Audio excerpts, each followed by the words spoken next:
I wanted to start with a brief history on the origin of large-scale systems and how we got to where we are today. And when you talk about the origin of large-scale data systems, you're almost always going to be talking about the history of the internet. The internet is one of the things that basically spurred the unprecedented amounts of data that companies have to collect today. So many of the companies in the past 20, 30 years that are born on the internet are uniquely positioned to deal with the scale problems that come with building these data systems.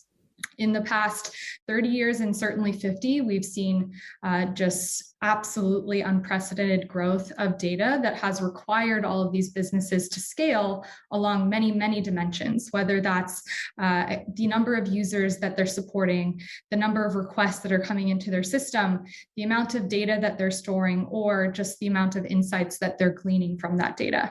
At the beginning of last year in 2020, just to make an illustrative point, the number of bytes in the digital universe was 40 times bigger than the number of stars in the observable universe. This is a data point from the World Economic Forum, but just to try to wrap your mind around how much data we're dealing with at present day, we're really talking about zettabytes.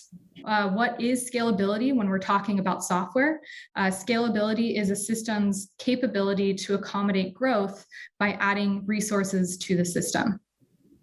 When we're talking about growth, we're really talking about the ability for a company to grow on many vectors of their business, whether that's users, data, people. All of these are vectors for growth within a company. And what that requires is adding resources to the system.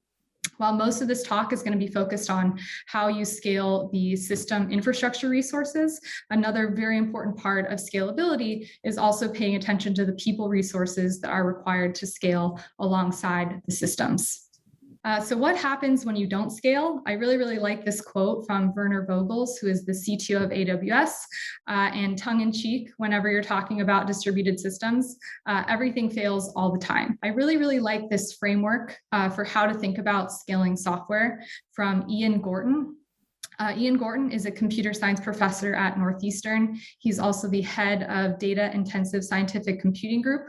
And he has written several papers on this topic, but one of my favorites walks through what he calls the 6 rules of thumb for scaling software. How did Google scale? Google.com is the most visited website on the planet, and virtually all massive scale systems start small and grow due to their success. Google didn't build these systems to scale at first. They scaled them over time.